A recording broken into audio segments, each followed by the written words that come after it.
你好，我叫做 Winnie，我叫 Monica， 我哋係沈律師法庭翻譯培訓班第2屆嘅學生。點解我會諗到去做呢一個法庭翻譯培訓班呢？咁事關咧，我一向都覺得咧，我哋喺灣區呢度係好缺乏一啲合資格嘅法庭翻譯人員。咁喺疫情期間，2020年咧，我就諗到咧，去運用我嘅時間去培養一批新嘅法庭翻譯人員。讀沈律師呢個課程之前咧，我哋兩個都係醫療翻譯嚟嘅，但係咧，我哋對法庭翻譯呢方面係冇咩認識，但係我哋好有興趣。知道沈律師係提供呢個課程嘅時候，我哋兩個都覺得好興奮，當年就報名參加啦。嗱，每一次我教呢一個課程嘅時候咧，我心裏邊都有無比嘅滿足感啊！就係因為咧，我可以俾到我嘅學生一啲美國法律嘅知識。因為咧，我上完呢個課程之後咧，我喺對於法律翻譯、法庭翻譯呢一方面嘅興趣咧，係更加濃厚，同埋令我更加深入，就係花咗更多嘅時間喺呢一方面理解、認識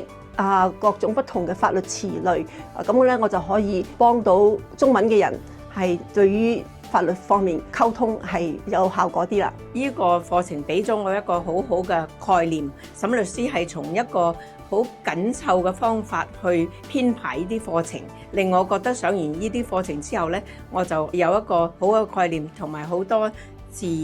詞句係我以前聽過，但係唔知咩回事嚟嘅，而家呢就好有認識。喺法庭上邊嘅翻譯係非常之有大嘅需求。呢一個大部分嘅人對於法律嘅程序、法律嘅詞句都係非常之陌生。我哋係非常之需要有呢啲稱職嘅翻譯，能夠喺法庭度幫呢啲人嘅。好多人係冇受過呢方面嘅訓練，咁就唔一定係稱職。即係如果係想做法庭翻譯呢方面嘅人咧，都揾唔到呢方面嘅訓練。有全職嘅工作，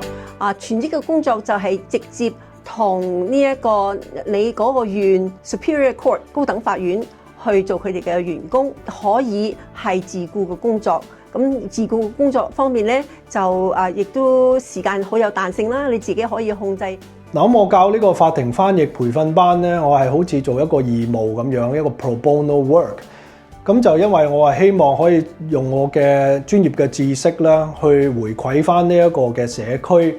咁就改善我哋每一個人嘅生活。想多謝沈律師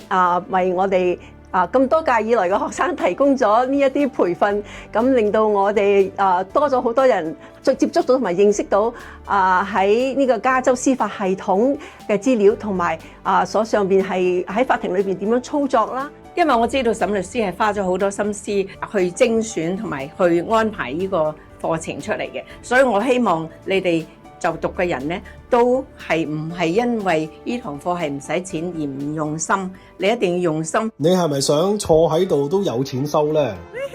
成為一位加州認可嘅法庭翻譯人員，你可以賺到錢，又可以幫到人。我係沈哲瀚律師事務所嘅沈哲瀚律師。每年嘅夏天，我都會舉辦一個免費嘅網上法庭翻譯培訓班。如果你想報名嘅話，打電話俾我1800-672-1111，重複一次1800-672-4條1，唔好錯過呢個機會啦。但係佢哋咧就覺得即係法律呢一個題目係好大嘅門框，係啦，佢哋唔敢攬上去，係啊，所以咧佢哋讀完之後咧就唔敢去考。呢個應該係